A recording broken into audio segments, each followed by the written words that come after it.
But we're looking forward to practice 2, making that step from 1 to 2, and improving and staying healthy at the same time. Because I think day 2 in Spiders becomes a little bit more anxious. The guys are, they want to do more. They, got coached up on videotape. They want to do more. So we're excited to see what we got today. Questions? How long will it be till you put on pads? We'll have the pads on tomorrow. With just shells, not full pads, but it's pretty much full. And then full pads tomorrow? It will be, I want to say next Tuesday or Wednesday. So we'll go shells, day off Saturday, Sunday being shells. I think Monday shells, Tuesday probably pads. I wanted to ask about Kenny Johnson. Obviously, he was most improved player in the spring. What steps have you seen since then to now? It's a great question because I'm walking into team meeting this morning, probably about 15 minutes before an 8 o'clock team meeting at 7:45. He's in the receiver room with Coach Lassiter, and he's drawing up the route concepts and saying, hey, what's the tight end got? And to me, when a receiver starts asking what the tight end's got, what the back's got, he's just not worried about what he's doing. That's the step that I think, Kenny has taken, is that next step of knowing what everybody's doing so he knows how the whole thing fits and why his role, whatever that concept is pass-wise, is what it is. Speaking of the tight end, just what's your expectation for that group to help you guys out on offense this year, especially with some returning guys like Overman and Malachi? Yeah. And Justin Holmes, another guy, Max has been great as well.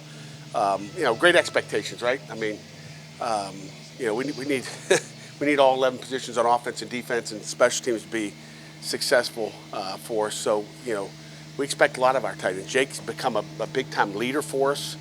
Malachi's just got to continue to be more consistent. I think he's got great talent there. And this Justin Holmes transfer from, I don't know if I talked about him yesterday in presser or not, but Justin Holmes done a nice job for us. I'm excited about what he brings to help us win championship. What does Justin bring? He's big and smart. It's funny, you can probably look back on the internet, I don't know if I've told him this, but when we were deciding to bring him in, I was like, he's a 6-foot guy. It says he's 6 foot. He's 6'2.5", maybe 6'3". Whoever got that on the internet, I think a lot of people didn't recruit the guy because they thought he was only 6 foot. I'm like, he's a fullback. I was kind of, do we really want a 6 foot? When he came in, I'm like, holy cow, is this the same guy? So, again, we got lucky getting him here, in my opinion. I'm excited about what he brings. Have there been any people who have jumped out in the leadership roles that you kind of didn't expect? Not really. We actually took a poll yesterday. We did one at the end of spring ball. We voted for our leadership council, our Eagles, we call them. And then we voted again yesterday, maybe 2 days ago, and announced them last night. It was exactly the same guys, okay? And, the votes go in and out, up and down. So, but the same exact vote, people came out of that. But, some guys got more, some guys got less. So you kind of see who's trending in the right direction and maybe who's not.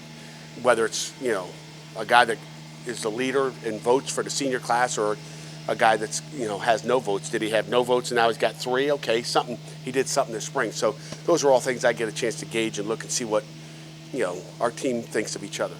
You talked about Jake Overman being a leader. I heard he's doing a Bible study. He got some guys baptized. How unique is it that he's only been here a year and he's one of your big time leaders?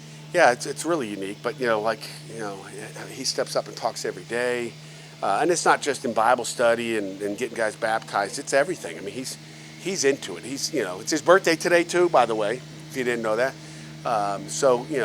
He's been a special addition in because it's not just about football, guys. It's about life. And he brings the life perspective. 2 more. How was Joel's kind of taking some of the experience that he got at the end of last year in the spring and translated it to keep this year? Yeah, Joel's had a good day yesterday. Through some of the OTs during the summer, I thought he was thinking too much and dropping some balls. But yesterday, he had a great day. Now his dad was here. A couple of his brothers were here as well. So I don't think they're here today. So he's got to put on a show when his parents aren't here. But Joel's just, he's just going to keep getting better. I mean, he got better every game last year. Just with those reps, and he'll continue to, he'll continue with Dez in there, and Boosie's special, and I know we lost a couple running backs, but we're gonna be fine at that position. I think if there's concerns there, I like the guys we have in that room, and if we aren't, what we're gonna move there? Kyle Lewis play tailback, Lovelace, they're loving to get a chance there. So we got answers if we need them, but Joel's has done a nice job.